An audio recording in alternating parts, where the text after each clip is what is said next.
కైసరివి కైసరికి, దేవునివి దేవునికి అన్న సందర్భాన్ని ఈరోజు మనం నేర్చుకుందాం, పరిశీలన చేద్దాం. కైసరివి కైసరికి, దేవుని దేవునికి. యేసుక్రీస్తు వారు పరలోకం నుంచి ఈ శరీరాన్ని, మానవ శరీరాన్ని ధరించుకొని ఈ భూమి మీద ప్రవేశించినప్పుడు 33.5 సంవత్సరాలు ప్రభువైన యేసుక్రీస్తు వారు మన మధ్యలో నివసించారు. ఆయన నివసించిన కాలంలో ఎన్నో బోధలు,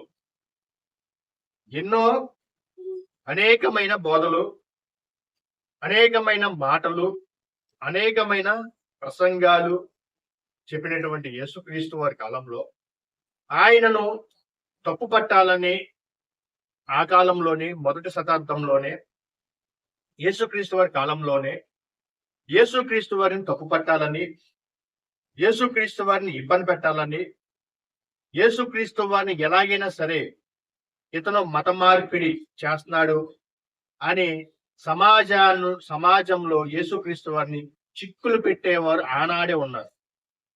ఈ కాలానికి వచ్చేసరికి యేసుక్రీస్తు వారు ఒక మత బోధకుడుగా చాలా మంది మాట్లాడుతూ ఉంటారు. అతను మతాన్ని ప్రసారం చేయడానికి రాలేదన్న సంగతి ప్రతి ఒక్కరికి తెలుసు. ఎందుకంటే బైబిల్ మత గ్రంథము కాదు, మహాజ్ఞాన గ్రంథము సంగతి గుర్తుపెట్టారు. యేసుక్రీస్తు వారిని ఇబ్బంది పెట్టాలని ఆనాడు శాస్త్రులు కానివ్వండి, పరిశీలు కానివ్వండి, ఎన్నో మాటలు, ఆయనను చిక్కులు పెట్టే మాటలు, ఆయనను ఇబ్బంది కలిగించే మాటలు ఆనాడు యేసుక్రీస్తు వారిని ఎన్నో మాటలు అన్నారండి. కానీ యేసుక్రీస్తు వారి మాటలు విని లోబడి సొంత రక్షకుడిగా అంగీకరించిన వారు మొదటి శతాబ్దం నుంచి ఇప్పటి వరకు నేటికి ఆయన బోధలు విన్నవారు కానివ్వండి, ఆయన ప్రసంగాలు విన్నవారు కానివ్వండి, ఆయన సొంత రక్షకుడిగా అంగీకరించలేక ఉండలేకపోతున్నారు.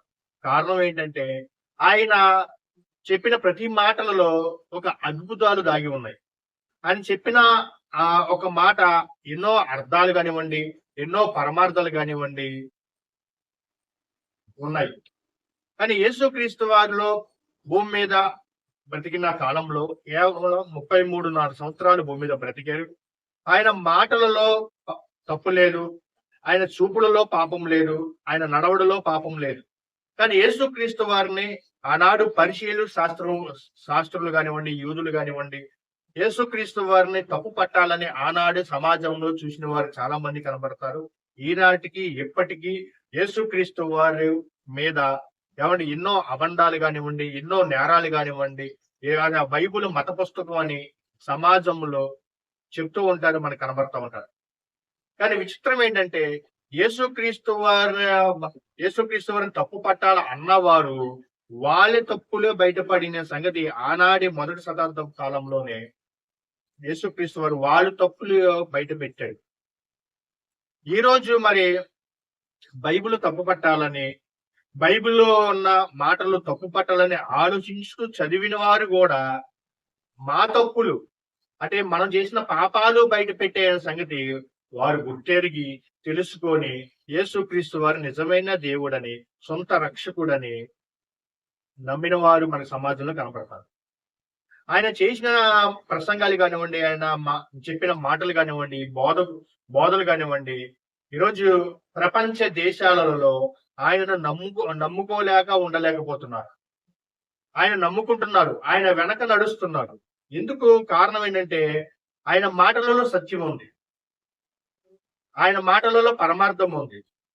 ఆయన నేనే మార్గము, నేనే సత్యము, నేనే జీవము అన్న మహానుభావుడు యేసుక్రీస్తు వారి గురించి ఈరోజు ప్రపంచ దేశాలలో, ప్రపంచ ఖండాలలో, అన్ని రాష్ట్రాలలో, అన్ని దేశాలలో, ప్రతి దేశంలో యేసుక్రీస్తు వారిని వెంట వెళ్తున్నారంటే దానికి కారణం ఏంటో తెలుసా? యేసుక్రీస్తు వారి మాటలు ఆకర్షితులైపోయారని. మరి ఆ కాలంలోనే శాస్త్రులు, పరిశీలు యేసుక్రీస్తు వారి దగ్గరికి వచ్చి ఏంటి ఆ ప్రశ్న అంటే, కైసరివి కైసరివి, దేవునివి దేవుని అన్నప్పుడు యేసుక్రీస్తు వారు ఏం చెప్పారు? ఒకసారి మనం జీవగ్రంథం నుంచి మనం ప్రశ్న చేస్తే, మత్తయి గారు రాసిన సువార్త చూడండి. అందరూ ఈ బైబిల్ తీయండి ఒకసారి. మత్తయి గారు రాసిన సువార్త 22వ అధ్యాయము 15 వచనం నుండి జాగ్రత్త చదువుదామండి. పరిచయులు అప్పుడు పరిసయ్యులు వెళ్ళి మాటలలో ఆయనను ఆయన అంటే ఎవరండి? యేసు క్రీస్తు వారిని చిక్కపరచవలెనని ఆలోచన చేయొచ్చు. అంటే యేసు క్రీస్తు వారిని ఎన్నో ప్రశ్నల మీద ప్రశ్నలు వేస్తూ ఆయనను ఇబ్బంది పెట్టాలని, ఆయనను చిక్కులు పెట్టాలని, ఆయనను వ్యతిరేకించాలని ఆనాడు శాస్త్రులు పరిచయులు యేసుక్రీస్తు వారి దగ్గరకు వచ్చి మాట్లాడుతున్నప్పుడు బోధకుడా, నీవు సత్యవంతుడు అయి ఉండి బోధకుడా అంటున్నాడండి. అంటే బోధకుడు అంటే వాళ్ళకి అర్థమైందండి. అంటే ఏమండి, ఒక బోధ చేసేవాడిని ఏమంటారండి? బోధకుడు. అంటే సత్యం చెప్పేవాడిని ఏమంటారండి? బోధకుడు. అంటే వీరు చూడండి, వెరితనంగా మాట్లాడుతున్నారా లేదా? ఆయన చిక్కు పెట్టవాలనే ఆలోచించారు ఫస్ట్. తర్వాత వచ్చేసరికి బోధకుడా, నీవు సత్యవంతుడై ఉండి, నిజమే, ఆయన సత్యాన్ని ప్రకటించడానికి భూమి మీదకి వచ్చాడు. ఆయన సత్యాన్ని చెప్పడానికి ప్రజల మధ్యలో తిరిగాడు. ఆయన ఈ దేవుడి దగ్గర పరలోకంలో ఏదైతే నేర్చుకున్నాడో ఆ జ్ఞానాన్ని భూమి మీదకి వచ్చి ప్రకటించాడు, పరిచయం చేశాడు. నేను చెప్పే ఈ బోధ నాది కాదు అంటాడు. అంటే యేసుక్రీస్తు వారు ఎవరు? జ్ఞానవంతుడు. జ్ఞానులకే జ్ఞానవంతుడు అండి. యేసుక్రీస్తు వారు మాట్లాడినప్పుడు శాస్త్రుల పరిచయలో ఆశ్చర్యపోయారు. జ్ఞానం ఎక్కడి నుంచి వచ్చింది? పరలోకం నుండి వచ్చినటువంటి జ్ఞానవంతుడే యేసుక్రీస్తు వారు.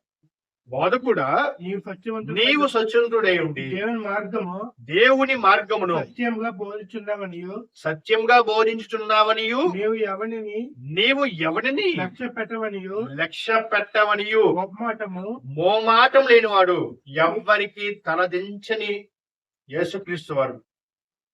ఎవరి దగ్గర నేర్చుకోలేదండి యేసుక్రీస్తు వారు. ఆయన సొంత తన జ్ఞానాన్ని పరిచయం చేయడానికి వచ్చిన రక్షకుడు యేసుక్రీస్తు వారు.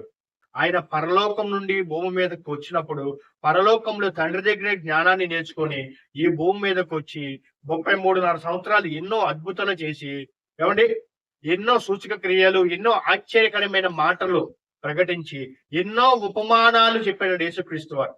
ఇలాంటి ఉపమానాలు చెప్పినప్పుడు, ఇలాంటి మాటలు చెప్పినప్పుడు అక్కడ ఉన్న ప్రజలు, శాస్త్రులు, పరిచయులు నచ్చక ఇతను ఎలాగైనా సరే ఇబ్బంది పెట్టాలి, యేసుక్రీస్తుని ఎలాగైనా సరే ఇతను తప్పు చూపించాలి, ఇతన్ని తప్పు పట్టాలని ఆనాడు శాస్త్రులు, పరిచయులు చాలా మంది అతన్ని ఎన్నో సార్లు ఇబ్బంది పెట్టారండి. ఎవరిని? యేసుక్రీస్తు వారిని. కానీ ఎక్కడ కానివ్వండి, యేసుక్రీస్తు వారి మాటలలో కూడా తప్పు దొరకలేదు. ఆయన నడవడిలో కూడా తప్పు దొరకలేదు.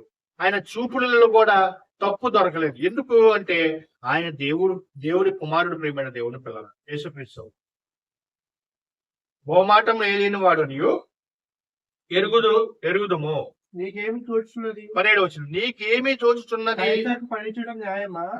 కైసరుకు పన్నించుట న్యాయమా?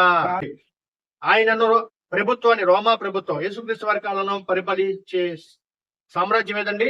రోమా సామ్రాజ్యం. అంటే రోమా ప్రభుత్వం ఏలుతుంది. ఆ రోమా ప్రభుత్వానికి ఇతన్ని అప్పచెప్పాలని ఎన్నో దారులు వెతికారు. అలాంటి దారిలోనే ఎన్నో మాటలు, చిక్కులు, ప్రశ్నలు వేశారు. వాటిన్నిటికీ యేసుక్రీస్తు వారు సమాధానం చెప్పుకుంటూ వచ్చేసరికి ఇదొక ప్రశ్న వేశారండి. ఎవరు? శాస్త్రులు, పరిచయులు. ఏం ప్రశ్న వేశారు? కైసరుకు పన్నించుట న్యాయమా కాదా? మాతో చెప్పమని అడుగుటకు హేరోదీయులతో కూడా తమ శిష్యులను ఆయన యొద్దకు పంపిరి. ఎవరి? కైసరుకు పన్నించుట న్యాయమా కాదా అనేది యేసుక్రీస్తు వారి దగ్గరికి వచ్చిన ఒక ప్రశ్న. అంటే శాస్త్రులు, పరిచయులు ఆయనను అడిగారు, అయ్యా బోధకుడా, నువ్వు సత్యవంతుడే ఉండి మరి అన్ని అద్భుతాలు చేస్తున్నావు, ఎన్నో సూచక క్రియలు చేస్తున్నావు, ఎంతో మహాజ్ఞానం నువ్వు చెప్తున్నావు, రైట్, ఓకే, కానీ కైసరుకి పన్నిచ్చుట న్యాయమా కాదా అనే ప్రశ్న వేయంగానే యేసుక్రీస్తు వారు వారికి తలదన్నే ప్రశ్నకు సమాధానం చెప్పాడండి. ప్రియమైన దేవుడు, వారి ఆ యేసుక్రీస్తు వారు చెప్పినప్పుడు వాళ్ళు చాలా ఆశ్చర్యపడిపోయారు. ఇంతకీ కైసరికి పన్నించడం న్యాయమా కాదన్నప్పుడు కైసరికి దేవుని ఇవ్వాలి. ఇప్పుడు ఈరోజు పన్ను వసూలు చేస్తారు. ఏమండి? ఈరోజు ప్రభుత్వాలు పన్ను వసూలు చేస్తారు. అంటే పన్ను అనగా జిఎస్టి. ఏమండి? జిఎస్టి వేస్తారు. మనము ఏదైనా వస్తువు కొన్నాం అనుకోండి, ఒక ఫ్రిడ్జ్ కొన్నాం అనుకోండి, ఏం వేస్తారు? జిఎస్టి వేస్తారు. ఒక టీవీ కొన్నాం అనుకోండి, ఏమేస్తారు? జిఎస్టీ వేస్తారు. ఒక ఏసీ కానివ్వండి, ఒక బైక్ కానివ్వండి, నువ్వు ఈరోజు ఏ వస్తువు కొన్నా ప్రభుత్వాలు ఏమేస్తారండి? జిఎస్టీ వేస్తారు. జిఎస్టీ అంటే ఏంటి? Goods service tax. అంటే భారతదేశంలో పుట్టిన ప్రతి ఒక్కరూ జిఎస్టీ కట్టాలి. అలాగే యేసుక్రీస్తు వారి కాలంలో కూడా యేసుక్రీస్తు వారిని ఏమండి కైసరుకి పండించడం న్యాయమా కాదన్నప్పుడు మరి యేసుక్రీస్తు వారి కాలంలో కూడా పన్ను కట్టాడండి. ఎవరు? ప్రభువైన యేసుక్రీస్తు వారు. ఏమండి ఆ యేసుక్రీస్తు వారి కాలంలో రోమా ప్రభుత్వం నడుస్తుంది. ఏ ప్రభుత్వం? రోమా ప్రభుత్వం. రోమా ప్రభుత్వం పరిపాలిస్తున్న కాలం ఏమంటారు వారిని? సీజర్ చక్రవర్తి అనేవారు. ఏమండి వారు ఆ కాలంలో ఒక నాణ్యాన్ని తీసుకొచ్చారు. అది చదవండి ఒకసారి. అది 18వ వచనం. యేసు వారి చెడుతనము ఎరిగి వేషధారులారా నన్నెందుకు శోధించుచున్నారు? నన్ను ఎందుకు ఇబ్బంది పెడుతున్నారు? వేషధారులైన శాస్త్రులారా, పరిశీలారా, నన్ను ఎందుకు ఇబ్బంది పెడుతున్నారు? నన్ను ఎందుకు శోధిస్తున్నారు? నన్నెందుకు మీరు టార్చర్ చేస్తున్నారు? నన్నెందుకు ఇబ్బందులకు గురి చేస్తున్నారు అని అన్నారండి యేసుక్రీస్తు వాడు. అప్పుడు 19వ వచనం ఏం చెప్పాడు యేసుక్రీస్తు వాడు? పన్ను రూక ఒకటి నాకు చూపుడని వారితో చెప్పగా వారు ఆయన వద్దకు ఒక దేనారము తెచ్చిరి. ఎవరి దేనారం అంటే ఏంటండి? ఎత్తండి.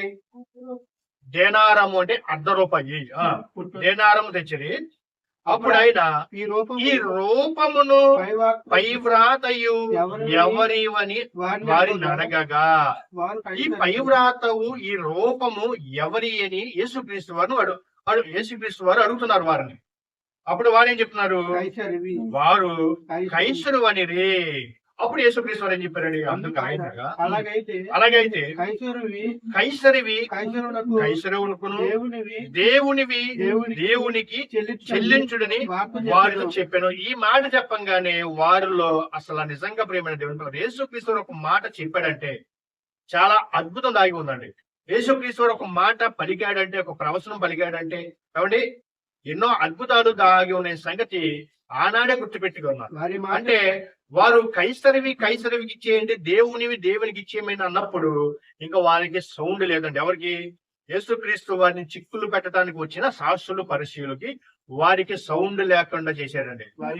వారి మాట విని ఆశ్చర్యపడి ఆయనను విడిచిపెట్టి ఒకరి తర్వాత ఒకరు ఆయనను విడిచిపెట్టి వెళ్ళిపోయారు. ప్రేమైన దేవుడు పిల్లరా, దీన్ని బట్టి మనకి ఏమర్థమవుతుందంటే యేసుక్రీస్తు వారు కూడా కైసరుకి ఇచ్చేసిన సందర్భం కూడా మనకి కనబడుతుంది. అంటే వారు ఏం మాట్లాడలేకపోయారు. అంటే కైసరికి ఇచ్చేసేయండి, దేవునికి ఇచ్చేసేయండి అని అన్నప్పుడు ఇంకా వారిలోంచి ఒక్క మాట కూడా మాట్లాడలేదండి. ఎవరో శాస్త్రుల పరిచయం ఆశ్చర్యపడిపోయారు. ఆశ్చర్యపడిపోయారు. ఎంత జ్ఞానంగా సమాధానం చెప్పాడు యేసుక్రీస్తు వారు. వాళ్ళు ఆలోచించుకొని అందరూ ఒకరి తర్వాత ఒకరు వారు వెళ్ళిపోయారు. ఇప్పుడు కైసరివి ఏంటి అంటే ప్రియమైన దేవుని పిల్లరా మనం ఆలోచిద్దాం. ప్రియమైన దేవుని పిల్లరా, కైసరు అంటే ఆ రోమా ప్రభుత్వం, అంటే రోమా సామ్రాజ్యం. ఆ కాలంలో ఒక చక్రవర్తి పరిపాలిస్తున్నాడు, సీజర్ చక్రవర్తి.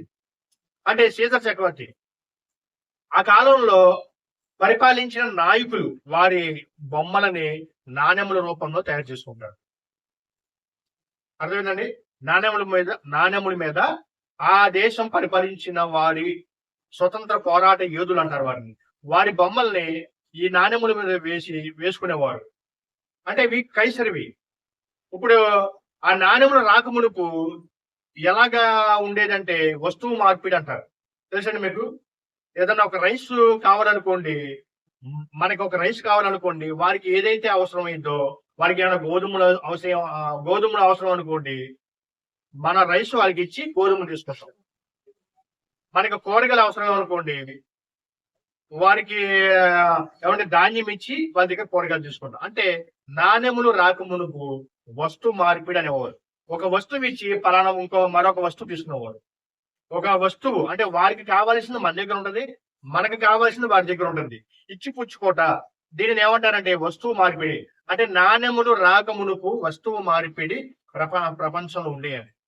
తర్వాత ఆ దేశాన్ని పరిపాలించిన నాయకులు వెనుకుంటారు కదండి. నాయకులు వెనుకున్న తర్వాత స్వతంత్ర పోరాట యోధులు, దేశంలో పరిపాలించే నాయకులు వారి బొమ్మలను ఏమండి ఆ నాణెముల మీద రాసించేవారు. అంటే యేసుక్రీస్తు కైసరివి కైసరికి ఇచ్చేసేయండి, దేవుడికి ఇచ్చేసేయండి. అంటే ఇప్పుడు ప్రతి వస్తువు కొనాలంట ఈ రోజు మనము డబ్బులు పెట్టి కొనుక్కుంటున్నాం, అవునా? అంటే ప్రభుత్వాలు మనం ఏదైనా ఒక వస్తువు కొన్నాం అనుకోండి, ప్రభుత్వాలు మనకి ఏమేస్తాయి? జిఎస్టీ వేస్తారు. ఒక టీవీ కానివ్వండి, ఒక ఏసీ కానివ్వండి, ఒక వాషింగ్ మిషన్ కానివ్వండి, ఇంటిలో ప్రతి వస్తువు కానివ్వండి, ఒక మోటార్ సైకిల్ కానివ్వండి, ఏది కొన్నా ప్రభుత్వాలకు మనం ఏం చెల్లించాలి? జిఎస్టీ అంటే గూడ్స్ సర్వీస్ ట్యాక్స్, ఇది చెల్లిస్తాము. అంటే ఇవి రాకముందు, నాణ్యములు రాకముందుకు వస్తువు మార్పిడి, అంతే కదండి. నాణ్యములు ముద్రించిన తర్వాత నాణ్యాలు ఇచ్చేసి దేనారములు అంటారు, ఆ కాలంలో దేనారములు ఇచ్చి వారి దగ్గర వారికి కావాల్సిన వస్తువులు కొనుక్కునేవాళ్ళు. అంటే పప్పులు కానివ్వండి, ధాన్యం కానివ్వండి, ఏమండి సరుకులు, లేకపోతే నిత్యావసర సరుకులు కానివ్వండి, కూరగాయలు కానివ్వండి, ఆకుకూరలు కానివ్వండి, అవి కొనుక్కోవాలంటే నాణ్యములు ముద్రించబడిన తర్వాత నాణ్యములు ఇచ్చి మనం అవి తీసుకుంటున్నాం. నాణ్యములు రాకమునుపు వస్తువు మార్పిడి, నాణ్యములు ముద్రించబడిన తర్వాత నాణ్యములు ఇచ్చి మనం ఏ వస్తువులైనా కొనుక్కోవాలి, అంటే మనీ. ఈరోజు భారతదేశంలో మనము కూడా జిఎస్టీ కడుతున్నాము. ప్రతి మనిషి ఏం కట్టాలి? జిఎస్టీ కట్టాలి. అంటే ప్రతి నాణ్యముల మీద ఒక వ్యక్తి పేరు మనకు, ఒక వ్యక్తి బొమ్మ మనకు కనబడింది. ఆయన ఎవరంటే అతి పిత, స్వతంత్రం రావటానికి కారకుడు, ఒక నాయకుడు ఎవరైనా మహాత్మా గాంధీ గారు.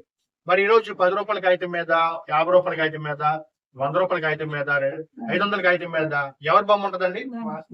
మహాత్మా గాంధీ గారి ఫోటో ఉంటుంది.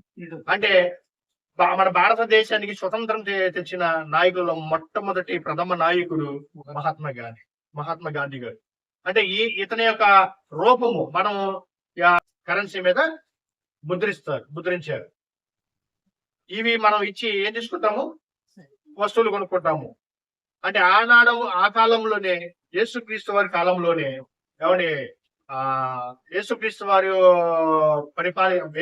ఉన్న కాలంలో కూడా పరిపాలించిన సామ్రాజ్యము రోమా సామ్రాజ్యము, సీజర్ చక్రవర్తి. ఆ కాలంలో నాణెముల మీద కైసరు చక్రవర్తి ఉండే, ఆ యొక్క నాణెములు ఉండేదండి. అందుకే యేసుక్రీస్తు వారు ఏం చెప్పారండి? కైసరికి ఇచ్చేయండి, దేవునికి ఇచ్చేయండి, కట్టాలి. ఇప్పుడు హోటల్కి వెళ్ళాం అనుకోండి, టిఫిన్ చేస్తాం, ఏం వేస్తారు? జిఎస్టీ వేస్తారు. ఇప్పుడు హోటల్లో బిర్యానీ తింటాం, ఏం వేస్తారు? జిఎస్టీ వేస్తారు.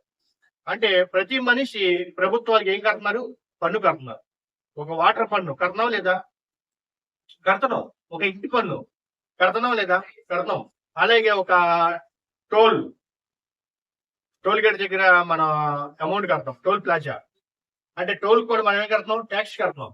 అంటే భారతదేశంలో ఉన్న ప్రతి ఒక్కరూ ట్యాక్స్ కట్టాలి. ప్రతి ఒక్కరు కట్టాలి, అది మన బాధ్యత. ఎందుకంటే యేసుక్రీస్తు వారు ప్రభుత్వానికి లోబడి ఉండమన్నాడు, ప్రభుత్వాన్ని గౌరవించమన్నాడు, అధికారికి లోబడమన్నాడు, అవునా కదా? అధికారి కొరకు ఏం చేయమన్నాడు? ప్రార్థన చేయమన్నాడు. అధికారి కొరకు వారు చెప్పింది మనం చెయ్యాలి. అంటే ప్రతి ఒక్కరు మనం ఏం చేస్తున్నాం? ట్యాక్స్ కడుతున్నాం. ప్రతి పౌరుడు కట్టాలి. అంటే ఆయా దేశాలలో ఉన్న వారు కూడా ఏం కడతారు? ట్యాక్స్ కడతారు. ఇప్పుడు మన భారతదేశంలో కాదండి, ప్రపంచ దేశాలలో ఉన్న వారు కూడా, వారు నాయకులు కరెన్సీ రూపంలో చేసుకుని వారు కూడా ఏం కడతారండి? ట్యాక్స్ కడతారు. అంటే భూమి మీద పుట్టే ప్రతి వాడు ఏం కట్టాలి? ట్యాక్స్ కట్టాలి. ఇది ప్రభుత్వానికి ప్రతి ఒక్కరూ చెల్లించాలి. మరి ఆ కాలంలోనే యేసుక్రీస్తు వారి కాలంలో కూడా యేసుక్రీస్తు వారి ట్యాక్స్ కూడా కట్టడం ప్రియమైన దేవుడు. ఇది మన బాధ్యత. ఈరోజు మరి ఒక పెట్రోల్ వస్తుందండి, ఎక్కడి నుంచి వస్తుంది? భూమి నుంచి వస్తుంది. ఒక బంగారం కానివ్వండి, పెట్రోల్ కానివ్వండి, ఇవన్నీ ఎక్కడి నుంచి వస్తున్నాయి? భూమి నుంచి వస్తున్నాయి. వీటన్నిటికీ మనము డబ్బులు ఇచ్చి కొనుక్కొని అవి తీసుకుంటున్నాం. అంటే ఇప్పుడు నాణ్యములు వచ్చేసింది, కరెన్సీ వచ్చేసింది. కరెన్సీ ఇచ్చేసిన తర్వాత మనం అవతల నుంచి వస్తువులు కొనుక్కుంటాము, బళ్ళు కొనుక్కుంటాము, పెట్రోల్ తీసుకుంటాం. అంటే కరెన్సీ నోటు మీద ఉన్నది ఎవరు? ఒక నాయకుడు, ఒక ఫోటో ఉన్నది. ఆయన మన భారతదేశానికి స్వతంత్రాన్ని తెచ్చిన ఒక గొప్ప వీరుడు, ప్రథమ పౌరుడు మహాత్మా గాంధీ గారు. మరి యేసుక్రీస్తు వారి కాలంలో కూడా యేసుక్రీస్తు వారి పన్ను కూడా కట్టారు ప్రియమైన దేవుని పిల్లలు. యేసుక్రీస్తు వారికి ట్యాక్స్ కట్టారు. రాష్ట్రులు పరిచయాలు ఆయన విడిచిపెట్టి వెళ్ళిపోయారు. ఎందుకంటే ఆయన మహా జ్ఞానవంతుడండి. జ్ఞానులకి జ్ఞానవంతుడండి ఎవరో? ప్రభువైన యేసుక్రీస్తు. ఎలాంటి ప్రశ్న వేసినా సరే యేసుక్రీస్తు వారు చక్కగా వారికి చెప్పడం జరిగింది ప్రియమైన దేవుని పిల్లలు. ఆయన ఇప్పటి వరకు ఆయనని తప్పు పట్టాలని చూసిన వారే వాళ్ళ తప్పులే కనబడిపోయి బైబిల్ నమ్ముకున్న వారు చాలా మంది మనకి కనబడతారు. ప్రేమ దేవుడు మరి యేసుక్రీస్తు వారు కూడా పన్ను కట్టారండి. అది కూడా చూద్దాం. మత్తయి గారు వార్త 17వ అధ్యాయము 24వ వచనం చూడండి ప్రియులారా. వారు కపెర్నహూముకి వచ్చినప్పుడు ఎవరండి? శాస్త్రులు పరిచయాలు వచ్చారు. ఎక్కడికి వచ్చారు? యేసుక్రీస్తు వారి దగ్గరికి వచ్చారండి. వారు కపెర్నహూముకి వచ్చినప్పుడు అర్షేకులు అను పన్ను వసూలు చేయవారు పేతురు దగ్గరికి వచ్చారు. పేతురు దగ్గరికి వచ్చారు. ఎవరు వచ్చారు? శాస్త్రులు పరిచయాలు వచ్చి ఏమడుతున్నారు? మీ బోధకుడు ఈ అరశేకులు చెల్లింపడా అని ఆయనను అడగగా చెల్లించునని పేతురు దగ్గరికి వచ్చారు. ఎవరైతే ట్యాక్స్ వసూలు చేసేవారు ఉంటారో, ఎవరైతే ఆ రోమా ప్రభుత్వాన్ని పరిపాలించిన నాయకులు ఉంటారో, వారు యేసు పన్ను వసూలు చేసేవారు, ట్యాక్స్ వసూలు చేసేవారు వచ్చి పేతురు గారి దగ్గరికి వచ్చి, అయ్యా మరి మీ బోధకుడు పన్ను చెల్లిస్తాడా లేదా అని ఆయనను అడిగారు. ఎవరిని? పేతుర్ని.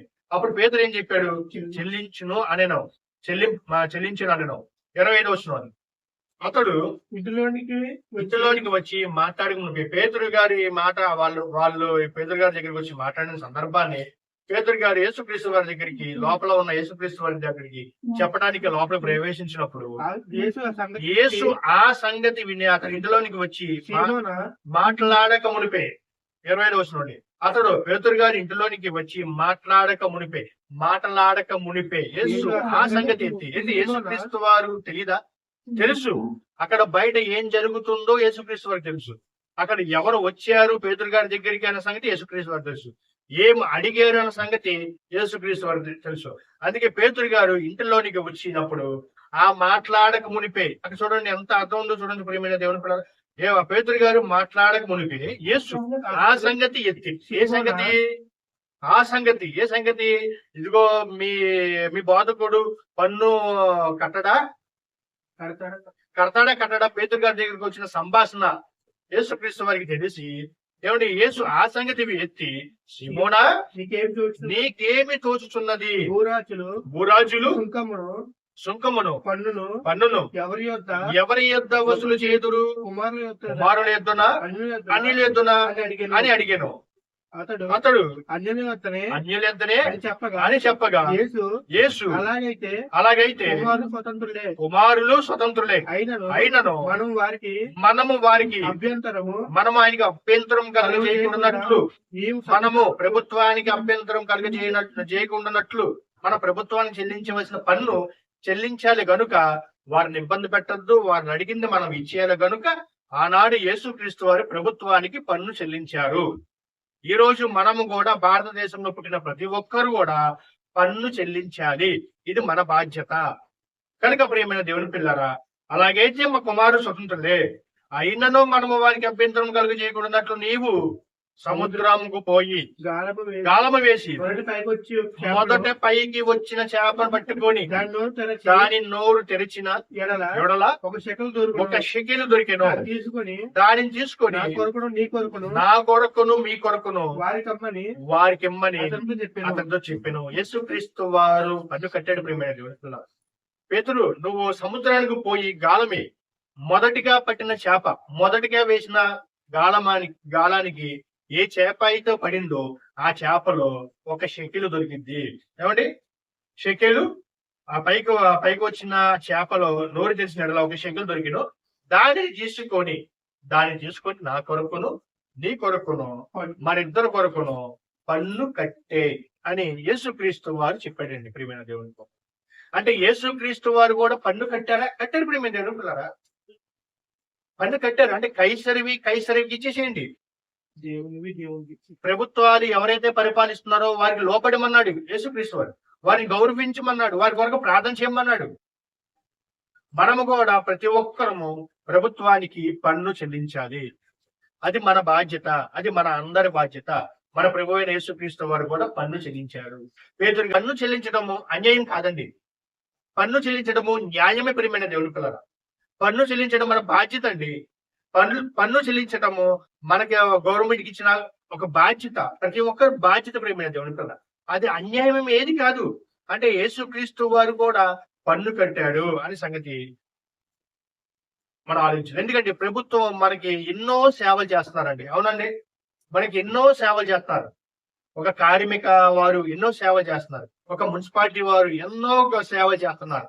కాబట్టి ఒక మెడికల్ డిపార్ట్మెంట్ వారు, ఒక ఆరోగ్య శాఖ వారు ఎన్నో మనకి ప్రభుత్వాలు మేలులు చేస్తున్నాయి, సహకరిస్తున్నారు, సహాయం చేస్తున్నారు. కాబట్టి మనం అందరము ప్రభుత్వానికి ఖచ్చితంగా పన్ను కట్టాలి ప్రియమైన దేవుని పిల్లారా.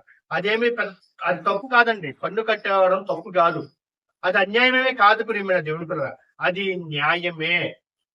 అది మన బాధ్యత ప్రియమైన దేవుని పిల్లారా. కైసరికి అన్నప్పుడు, దేవునికి అన్నప్పుడు అక్కడ ఆయనను విడిచిపెట్టి ఒకరి తర్వాత మరొకరు విడిచిపెట్టి వెళ్ళిపోయారు ప్రియమైన దేవుని పిల్లారా. అంటే ఆయన మాటలలో ఒక అర్థం ఉంది. ఆయన మాటలలో ఒక జ్ఞానం దాగి ఉంది. ఆయన మాటలలో ఒక సత్యం ఉంది. ఆయన మాటలలో ఒక పరమార్థం ఉన్న సంగతి తెలుసుకున్నారు ప్రియమైన దేవుని పిల్లారా. అందుకే కైసరికి ఇచ్చేయండి, దేవునికి ఇచ్చేయమని